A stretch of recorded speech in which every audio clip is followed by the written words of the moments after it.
대통령 체포영장 집행 시한인 오늘 새벽에 국민의힘 의원 40여 명이 대통령 한남동 관저를 찾아서 그 배경을 두고도 여러 해석이 나오고 있습니다. 입장 직접 들어보시죠.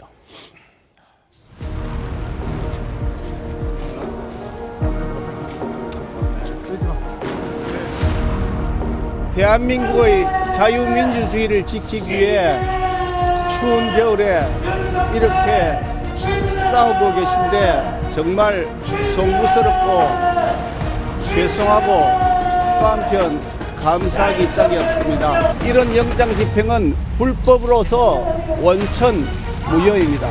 이것을 저지할 권리가 모든 국민에게 있습니다. 저와 우리 국민의힘 의원들은 그와 같은 마음을 모아서 반드시 막아야 되겠다는 생각을 가지고 이 자리에 함께 했습니다. 지금 7시간 넘게 관저 앞에서 대기하고 계신데요. 혹시 대통령님과의 교감이 있으신가요? 통화한 적도 없고 만난 적도 없다 이렇게 말씀드릴 수 있습니다. 일단은 좀 철수했다가 국회와 주변에 있다가 상황이 생기면 다시 집합할 것입니다. 최 의원님, 사흘 전에 첫 영장 집행 때는 윤상현 의원이라든지 김민전 최고 뭐 이런 소수의 의원들만 보였는데 오늘은 40여 명이 왔어요. 굉장히 크게 비교되는 상황인데 목소리 들어보니까 체포영장 집행 이 얘기만 했네요. 저는 그 헌법재판소 그 변론 준비기일 당시에요. 뭐 내란죄를 빼겠다 이렇게 그 국회 소추인단이 얘기를 했잖아요. 예. 저는 그 영향이 꽤 큰 것으로 보여요. 아. 그게 뭐 법률적으로 이제 그 따져봐야 될 문제죠. 그러나 법률적인 것이 아니고 정치적으로 따져보면 사실은 그 내란죄를 빼겠다는 부분이 여론 지형에 상당한 변화를 가져왔다고 저는 개인적으로 봅니다. 그런 점 때문에 이제 국민의힘 의원들도 그럼 이 탄핵은 어떻게 되는 거야? 뭐 이 약간 그런 생각을 하게 됐다. 그런 차원에서 이제 윤석열 대통령의 그 체포 저지 뭐 이런 쪽에 나서게 된 것이 아닌가. 그래서 사실은 1월 3일에 그 이제 체포영장 1차 집행 시도가 있었고요. 근데 바로 그날 변론 준비 기일이 헌재에서 있었거든요.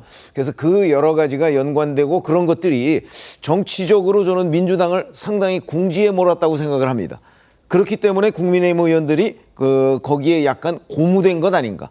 그래서 1월 3일과 오늘의 그 한남동 관저 앞에 그 국민의힘 현역 의원들의 숫자가 크게 달라졌다 이렇게 생각합니다. 네. 하지만 당 지도부는요. 의원들의 개인 행동이라고 선을 긋곤 있습니다. 들어보시죠. 오전에 이제 당에서 30여 분 정도 관저 다녀오셨는데 뭐 지도부가 지침을 주거나 뭐 이런 건 없습니다.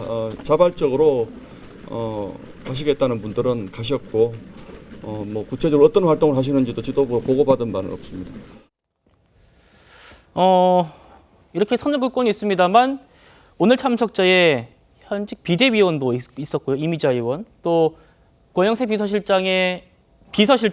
고영세 위원장이 비서실장이죠. 강명구 의원도 있어가지고 이거 이제 개인 움직임으로 보는 게 맞느냐 이런 해석도 있는데 당 지도부가 어떤 걸 걱정하는 걸로 보십니까? 글쎄요, 일단 108명 아니겠습니까? 국민의힘 국회의원 108명인데 40여 명 정확히는 모르겠습니다. 근데 40명이 넘는다라고 치면은 실질적으로 한 40%가 참여한 거 아니겠습니까? 국민의힘 의원들 모이면 40명씩 모이는 그러한 그 모임이 있습니까? 제가 봤을 때는 굉장히 지금은 좀 상황이 달라진 것이 아닌가 저는 개인적으로 그런 생각이 들고요. 그런데 국민의힘 당 입장에서 보면 어떤 생각을 할 수밖에 없는가. 대통령을 탄핵을 갖다가 했으면서 그러면서 국민의힘 국회의원들이 저렇게 거리 집회에 40명 이상씩이나 나간다? 이런 것들이 그 우리나라 국민들 특히 중도적인 국민들한테 비춰지는 모습에 대해서 또 신경을 쓰고 눈치를 봐야 되는 그런 이중적인 그런 상황이 아닌가 저는 그런 생각이 들고요. 앞으로 조금 전에 이제 최병무 의원님 말씀하셨지만 여러 가지 민주당에 대처하는 그런 모습과 특히 탄핵 심판 절차 어떻게 진행되는지 여부에 따라 가지고 그 국민의힘 의원들의 그 처신이 굉장히 달라질 수도 있지 않겠나 하는 생각이 듭니다. 예.